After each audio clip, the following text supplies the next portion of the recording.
la alegría por la recuperación de la obra completa de Chávez Nogales no debería hacernos olvidar al escritor que en una biblioteca, o por lo menos en la mía, debería ir junto a él, y cuya obra, bueno, medianamente también se ha recuperado, no la obra completa de manera perfecta, porque desde luego eso es absolutamente imposible, pero bueno, también se ha recuperado un poco y debería también proporcionarnos algo de alegría.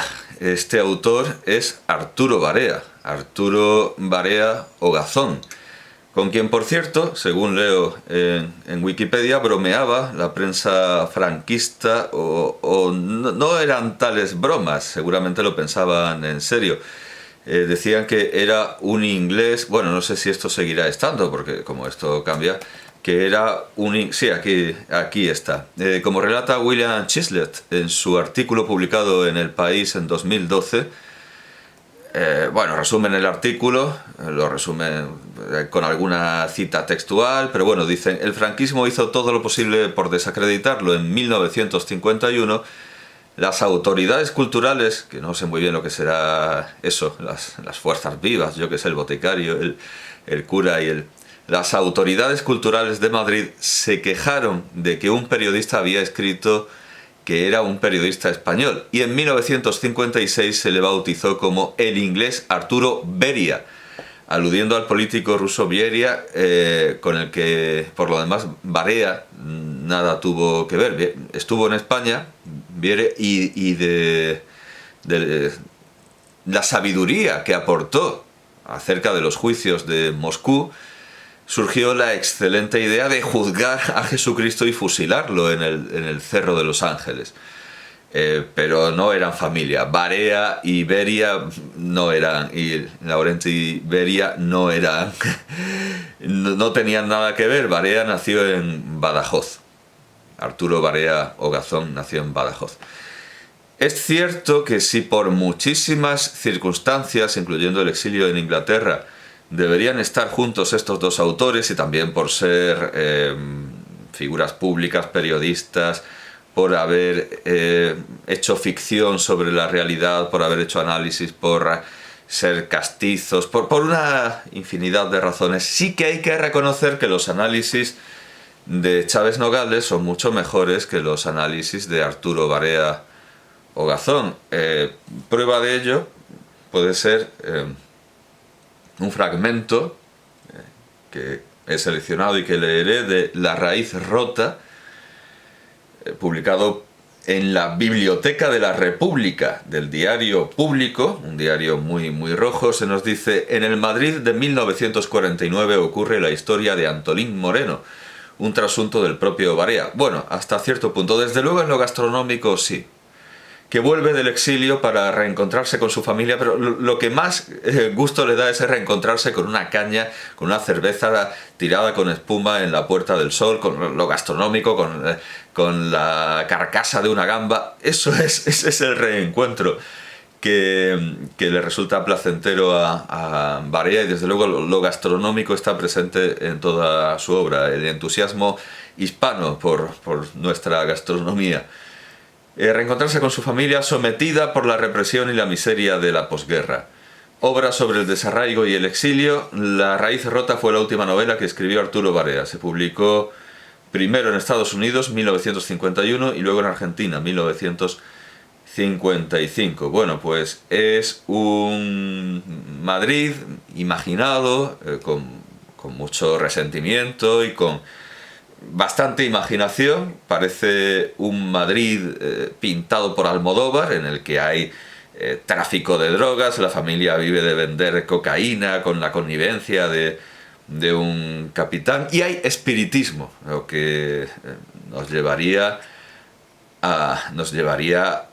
más que a Almodóvar, a Antonio Mercero en Espérame en el cielo, donde también el espiritismo es importante. Todo esto es pintoresco y es astracanesco y truculento. Esa España negra previa a la guerra, ya retratada por Regoyos, por Verhaeren, por tanto en lo visual como en lo literario, por el pintor, autor del cuadro de la tertulia de Pombo, Gutiérrez Solana. Sí, estaba dilatando porque no me acordaba del nombre, Gutiérrez Solana. Esa España Negra es la que aparece aquí. Bueno, esto de que el autor sea trasunto de... no exactamente. Al principio dice Arturo Barea que los personajes de este libro son invención mía. Los detalles de la escena española y los episodios fuera del argumento del libro son auténticos y podrían comprobarse. Imagino que sí que se refiere a toda esta historia de la cocaína y el espiritismo. La descripción está muy bien, lo que falla, como digo, es el análisis, la interpretación. Al contar una historia, sigue diciendo Barea, al contar una historia sobre españoles viviendo en Madrid en 1949, he tratado de dar forma a problemas humanos que son universales y que de ninguna manera se limitan a un determinado país. Algo de esto toca el espiritismo y, digamos, el feminismo. Bueno, quizá antes de leer el fragmento, no recordaba lo que había seleccionado exactamente, quizá antes de leer el fragmento estaría bien leer un fragmento de José María Gironella, en su exitosísimo libro Un millón de muertos, de 1961. Libro que presenta así: Un millón de muertos pretende ser una respuesta ordenada y metódica a varias obras escritas fuera de España y que han tenido influencia decisiva sobre el concepto que los lectores de Europa y de América se han forjado de nuestra guerra. Tales obras son, a saber cuáles, 2 puntos, es una enumeración cerrada, tales obras son: Le Poix, de Malraux, Por quién doblan las campanas, de Hemingway, Un testamento español, de Köstler, Le Grand Cimetière sur la Lune, de Bernanos, y la trilogía de Arturo Barea. La Forja, La Ruta y La Llama. Dichas obras, aparte de los valores literarios que puedan contener, no resisten un análisis profundo. Parcelan a capricho el drama de nuestra patria, rebosan de folclore. Hombre, esto no es un vicio. No, esto de que rebosen de folclore no está mal del todo, y desde luego eso mismo podría decirse de Madrid de corte a checa, de Foxá, donde desde la primera página, y debo reconocer que por eso dejé de leer, lo que tenemos es el folclore histórico, el anecdotario hispano, que forma parte del acervo común, y desde luego algo de ese folclore y de ese anecdotismo lo encontramos en la trilogía de Arturo Barea. Había seleccionado un pasaje que muy bien se podría corresponder con lo que hace Foxá, pero desde el bando rojo, desde el bando republicano. Aquí está. Lo he sacado del corde porque puedo buscar por palabras y me resulta mucho más fácil. A veces se encuentran, describe como Foxá el momento previo a la contienda. A veces se encuentran los dos grupos con sus potes de pintura. Se los tiran a la cabeza y se dan de bofetadas. A la caída de la tarde, cuando la calle de Alcalá está llena de gente paseando, suele aparecer un grupo de señoritos que comienza a gritar «¡Maura sí!». Enseguida se forma un grupo de obreros y de estudiantes que empieza a gritar «¡Maura no!». La gente sale corriendo y muchos aprovechan para marcharse sin pagar de las terrazas de los cafés. Los guardias dan cargas, pero nunca pegan a los señoritos. Leroux tiene en la calle de Relatores, a donde vive Pla, un círculo que le llaman de los jóvenes bárbaros, y aquí es donde más se grita. Los mauristas vienen a la puerta a chillar y salen a palos. Luego Leroux va al círculo, echa un discurso y dice que hay que capar a los curas y preñar a las monjas. La gente se calienta con estos discursos y se va en manifestaciones a la Puerta del Sol. Nunca llegan allí. En la calle de Carretas les esperan los guardias y a sablazo limpio los disuelven. Claro, en la parte folclórica, anecdótica, en este equivalente con las primeras páginas de la novela de Foxá, sí que se dice esto de que Lerroux predicaba capar a los curas y preñar a las monjas. Luego, en el resto de la trilogía, cuando efectivamente viene la contienda, esto que se lleva a la realidad, aunque Lerroux se desentiende, incluso se acaba haciendo franquista o acaba volviendo con Franco, esto que se hace realidad pues no aparece, queda en el folclore previo del discurso exagerado de Lerroux, que decía efectivamente que había que capar a los curas y preñar a las monjas. No sé si de una manera tan cruda, creo que era como que las monjas conocieran la maternidad o algo así, pero era eso, era capar a los curas y preñar a las monjas directamente. También Queipo de Llano decía que había que... Creo que era Queipo de Llano el que era incluso más sutil que Lerroux, porque decía que las milicianas tenían que conocer una virilidad hecha y derecha. Bueno, en fin, esto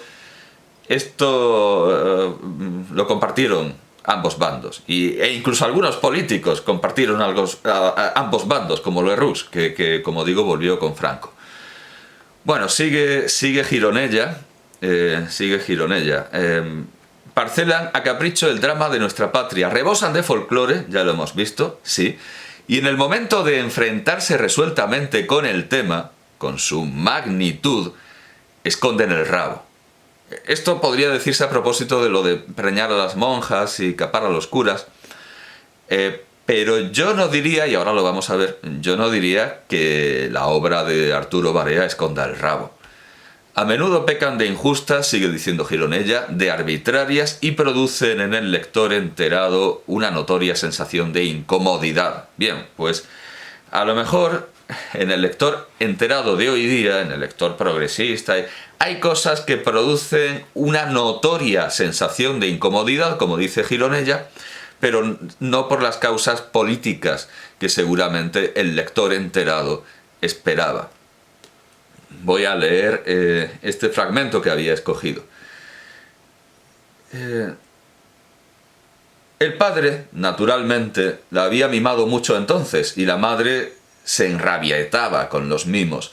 Ahora Amelia despreciaba a unos y otros y estaba convencida de que era superior a los demás. A lo mejor terminaba como una monja, con visiones y llagas milagrosas, muy pálida y muy estirada en la cama, adorada por una turba de bobalicones. Juan no creía que un hombre pudiera hacer carrera de ella, aunque esto era lo que realmente necesitaba. Tal vez si el novio que había tenido se hubiera acostado con ella y le hubiera dado unas tortas bien dadas y la hubiera dejado con un crío, pero no lo había hecho. Y ella seguía esperando al príncipe. Nada de obreros para la señorita Amelia. Tampoco a un obrero le serviría una señorita ñoña. Lo que su padre había encontrado en ella no podía ni imaginarlo, ni aun su propia madre lo entendería, conociéndola como la conocía. No parecía que el padre y la madre se hubieran entendido. Claro que si él fuera diferente, menos bragazas, cogería una estaca y le sacaría los espíritus del cuerpo. Bueno, también había razones de clase para lo de su madre. En esto tenía razón Ramón. Ahora la venida de su padre había empeorado las cosas con su madre y con su hermana. Amelia estaba más presumida que nunca.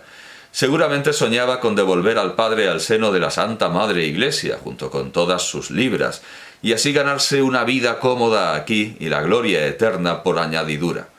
Bueno, sobre la religiosidad de Barea, o sobre la postura de Arturo... Bueno, ya hemos visto que esto, aunque sea ficción, esté reflejando el pensamiento de un personaje machista, franquista, todo lo que se quiera, seguramente despierta una profunda incomodidad en los lectores odiernos. Ya que se habla de la religión, no estará de más leer un fragmento de la forja de un rebelde.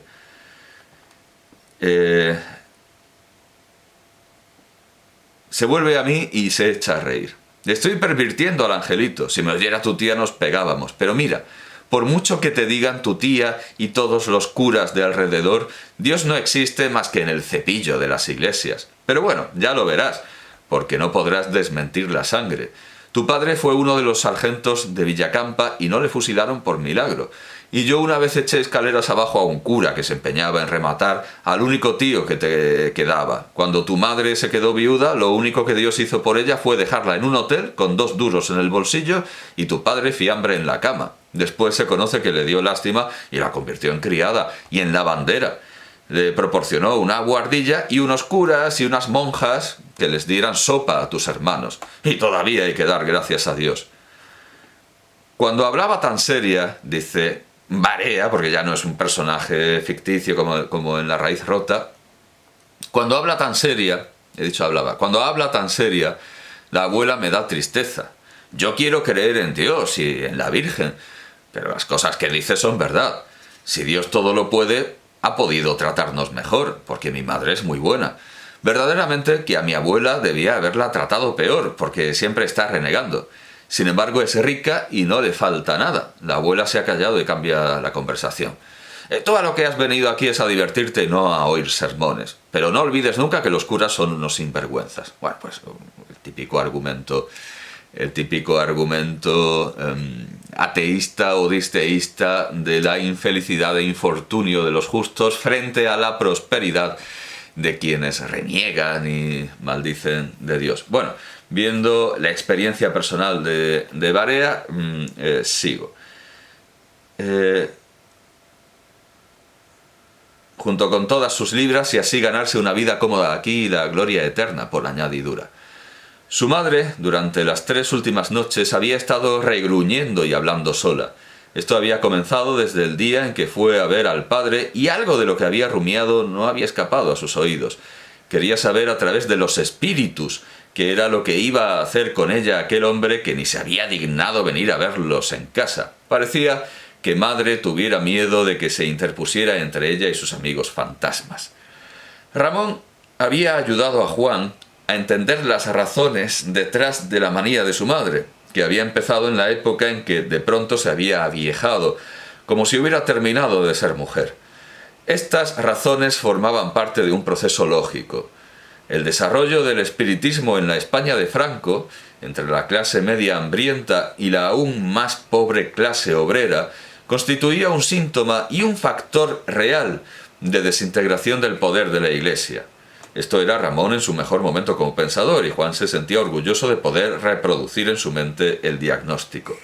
Mucha gente había perdido su fe religiosa cuando había visto el comportamiento de la Iglesia después de la victoria de Franco. Los creyentes más sinceros no podían soportar la idea de una religión impuesta por la fuerza en nombre de la que se cometían toda clase de sacrilegios y se desarrollaba una hipocresía blasfema. Pero muchos de ellos tenían la necesidad de creer en algo sobrenatural, necesitaban un consuelo a su desamparo. El espiritismo o cualquier otra fe llenaba este abismo. Lo malo de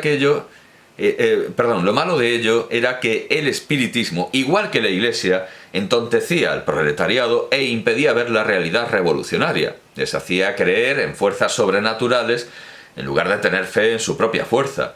Como un opio para las mujeres de los trabajadores, era peligroso. Como una ayuda al derrumbamiento del poder clerical, era estupendo. Juan se quedó dudando sobre el caso de su madre. Desde luego, era para ella como una droga. Pero, por otra parte, nunca había entendido ni entendería de ideas revolucionarias.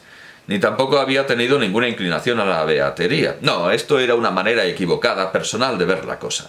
Lo que Ramón había dicho era que lo que había que tener en cuenta con el espiritismo de su madre y el fanatismo de su hermana era que ambas cosas las convertían en delatoras potenciales.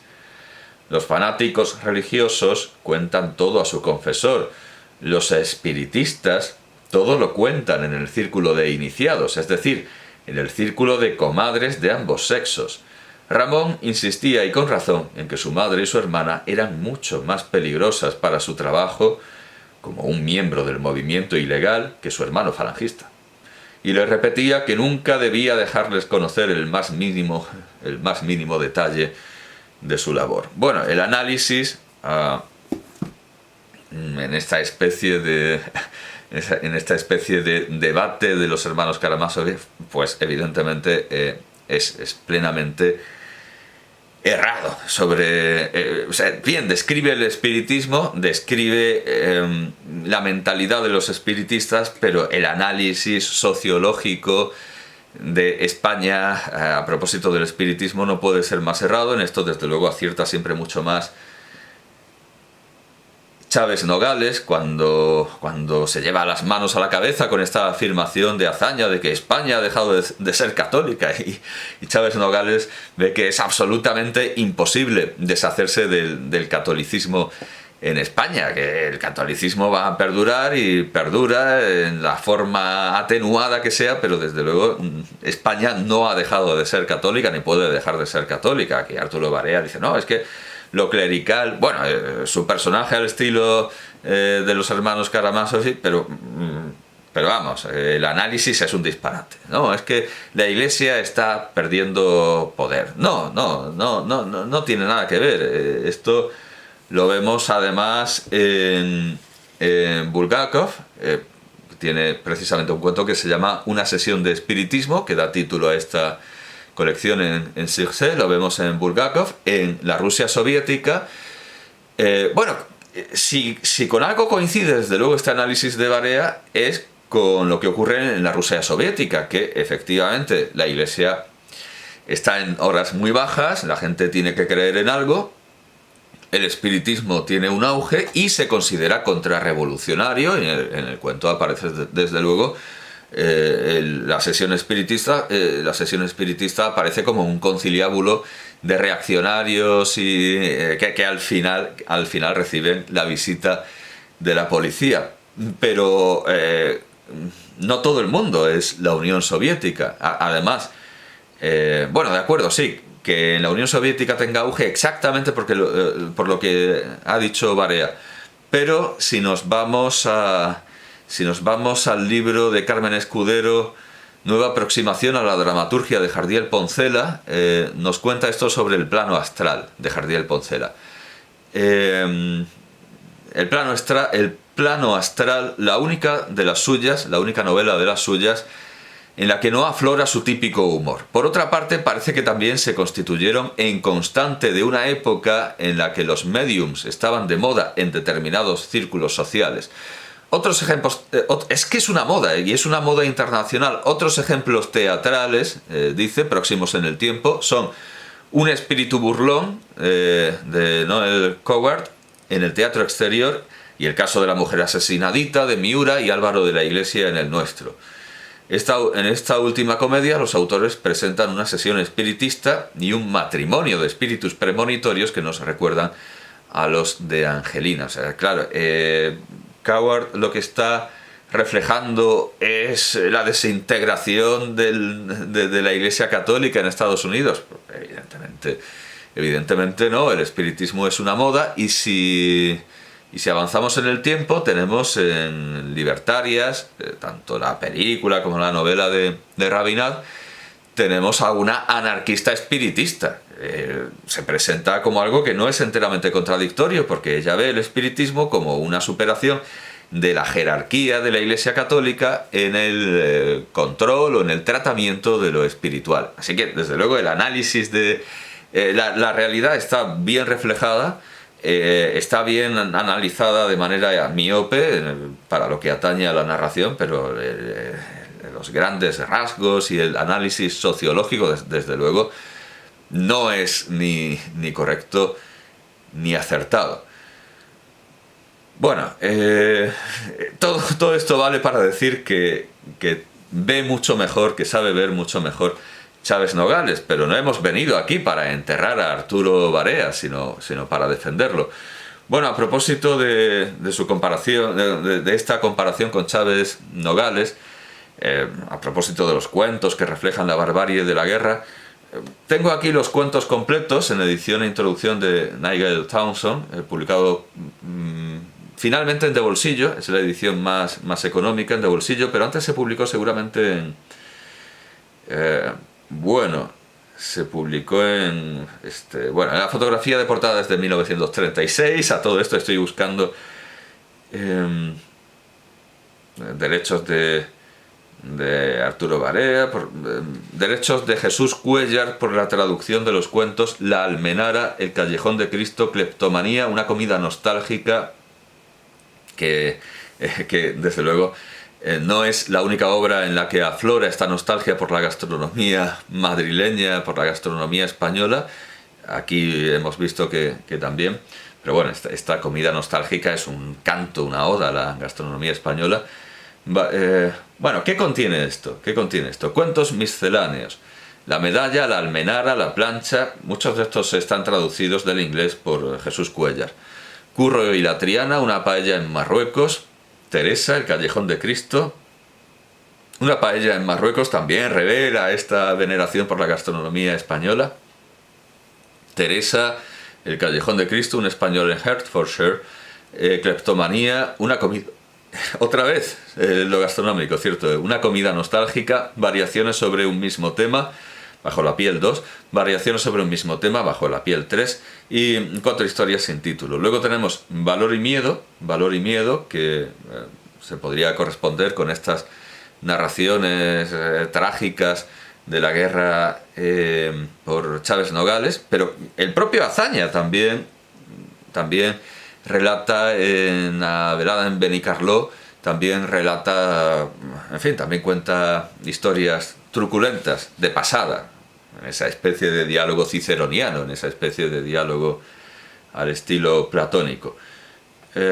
Valor y Miedo, La tierra, Servicio de noche, Coñac, Bombas en la huerta, Proeza, Carabanchel, Las botas, Sol, Juguetes, El sargento Ángel, Las manos, La mosca en la sierra, Los chichones, Refugio, Héroes, Piso 13, Argüelles, Esperanza, Plaza de España.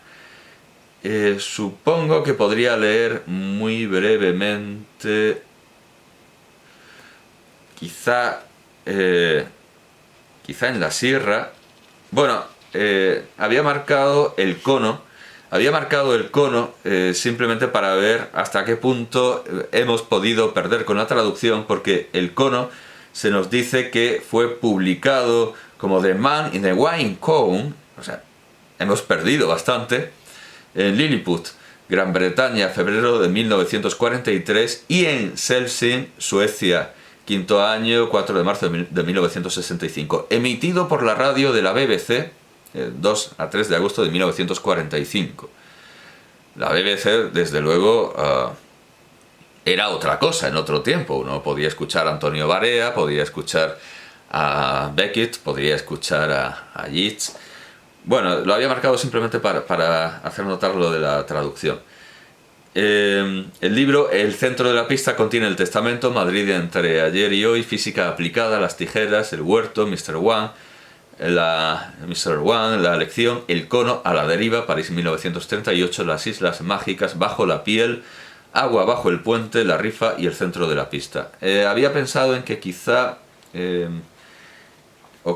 lo tenía marcado, no, tenía marcado una comida nostálgica, y aquí tenía otro. Sí, bueno, o sea, no quería mostrar algo de la guerra, pero esto es del periodo con los moros. Es una paella en Marruecos, y también, sí, me sirve para decir que seguramente hemos perdido mucho con la traducción. Echó 2 tazones y medio de arroz en el aceite, comenzó a removerlo con un palito, como si fuera café tostándose, y continuó. La última vez que me llevaron a la comisaría me acerqué al mismo comisario y le dije: «Señor, ¿quiere usted condenarme a cadena perpetua, enviarme a trabajos forzados?» Entonces me contestó muy serio: «Así seguiremos hasta que usted se aburra, y quizá entonces ya no nos arriesguemos a verle la fea jeta otra vez». Me enviaron de vuelta a la Modelo, y entonces comencé a pensar. Manzanares se interrumpió de nuevo y empezó a llenar algunos tazones de lata con agua de la cantimplora, contándolos en alto. Después los derramó uno detrás de otro en la sartén, y cuando había puesto 5, se volvió hacia mí y me explicó con seriedad: «Para que la paella esté perfecta, se ponen 2 medidas de agua por cada una de arroz. Ahora un poco de sal y de azafrán y una forma artística para los trozos de pollo. Y lo único que hay que hacer ya es dejarlo hacerse a fuego lento». En el centro del plato puso la cabeza del pollo y alrededor el resto de los trozos de forma simétrica. Bueno, ya está, ahora esperamos que hierva. Como le decía, comencé a pensar y a los 3 días me di cuenta de algo.